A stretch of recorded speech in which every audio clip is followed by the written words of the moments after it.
Okay, good evening. We're back with Exodus chapter 20, the Ten Commandments. So then God instructed the people as follows: I am the Lord your God, who rescued you from slavery in Egypt. Do not worship any other gods besides me. Do not make idols of any kind, whether in the shape of birds or animals or fish. You must never worship or bow down to them, for I am the Lord your God, am a jealous God, who will not share your affection with any other God. I do not leave unpunished the sins of those who hate me, but I punish the children for sins of their parents to the third and fourth generations. But I lavish my love on those who love me and obey my commandments, even for 1,000 generations. Do not misuse the name of the Lord your God. The Lord will let you go unpunished if you misuse his name.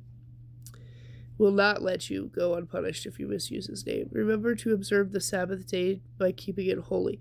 6 days a week are set apart for your daily duties and regular work, but the seventh day is the day of rest dedicated to the Lord your God. On that day, no one in your household may do any kind of work. This includes you, your sons and daughters, your male and female servants, your livestock, and any foreigners living among you. For in 6 days the Lord made the heavens, the earth, the sea, and everything in them. Then rested on the seventh day. That is why the Lord blessed the Sabbath day and set it apart as holy. Honor your father and mother, and then you will live a long, full life in the land the Lord your God will give you. Do not murder, do not commit adultery, do not steal, do not testify falsely against your neighbor. Do not covet your neighbor's house, do not covet your neighbor's wife, male or female servant, ox or donkey, or anything else your neighbor owns. When the people heard the thunder and the loud blast of the horn, and when they saw the lightning and the smoke billowing from the mountains, they stood at the distance, trembling with fear.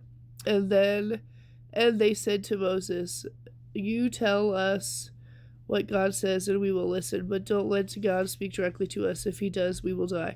Don't be afraid, Moses said, for God has come in this way to show you his awesome power. From now on, let your fear of him keep you from sinning.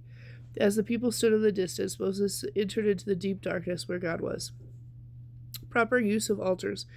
And the Lord said to Moses, Say this to the people of Israel: You are witnesses that I have spoken to you from heaven. Remember, you must not make or worship idols of silver or gold. The altars you make for me must be simple altars of earth. Offer on such altars your sacrifices to me, your burnt offerings and peace offerings, your sheep and goats and your cattle. Build altars in the places where I remind you who I am, and I will come and bless you there. If you build altars from stone, use only uncut stones.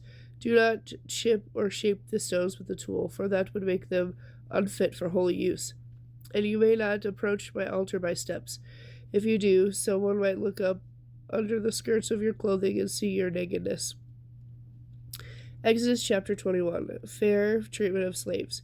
Here are some other instructions you must present to Israel. If you buy a Hebrew slave, he is to serve for only 6 years.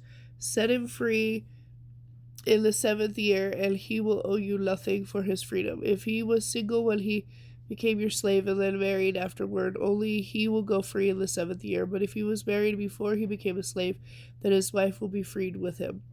If his master gave him a wife while he was a slave, and they had sons or daughters, then the man will be free in the 7th year, but his wife and children will still belong to his master. But the slave may plainly declare, I love my master, my wife, and my children, and I would rather not go free. If he does this, his master must present him before God. Then his master must take him to the door and publicly pierce his ear with an awl. After that, the slave will belong to his master forever. When the man sells his daughter as a slave, she will not be freed at the end of the 6 years as the men are.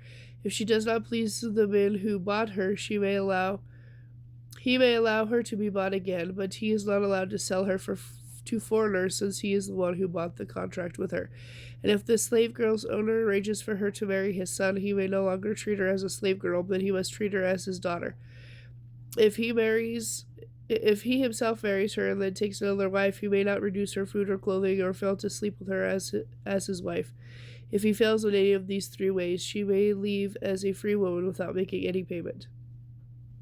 Causes of personal injury. Anyone who hits a person hard enough to cause death must be put to death. But if it is an accident and God allows it to happen, I will appoint a place where the the slayer can run for safety. However, if someone deliberately attacks and kills another person, then the slayer must be dragged even from a altar and put to death. Anyone who strikes a father or mother must be put to death. Kidnappers must be killed, whether they are caught in the possession of their victims or have already sold them as slaves. Anyone who curses father or mother must be put to death. Now, suppose two people quarrel and one hits the other with a stone or fist, cause injury but not death. If the injured person is later able to walk again, even with a crutch, the assailant may be innocent. Nonetheless, the assailant may pay for time lost because of the injury and must pay for the medical expenses. If a male or female slave is bitten and dies, the owner must be punished. If the slave recovers after a couple of days, however, then the owner should not be punished, since the slave is the owner's property.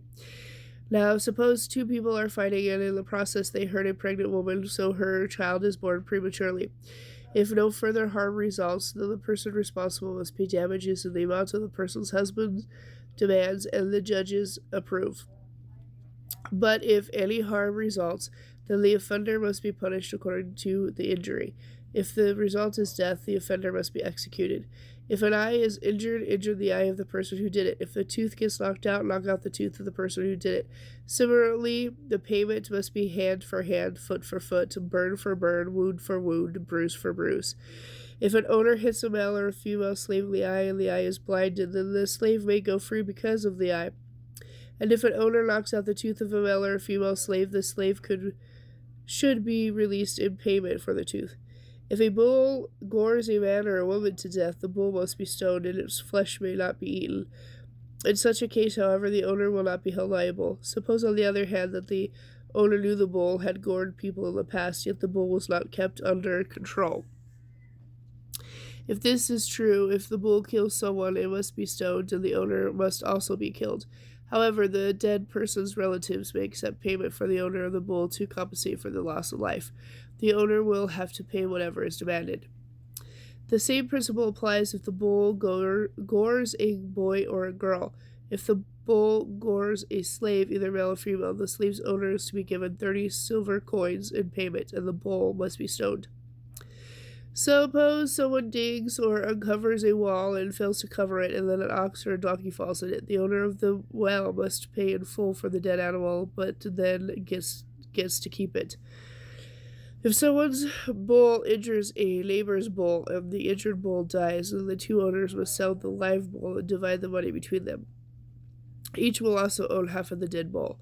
But if the bull was known from past experience to gore, yet its owners failed to keep it under control, the money will not be divided. The owner of the living bull must pay in full for the dead bull, but then gets to keep it.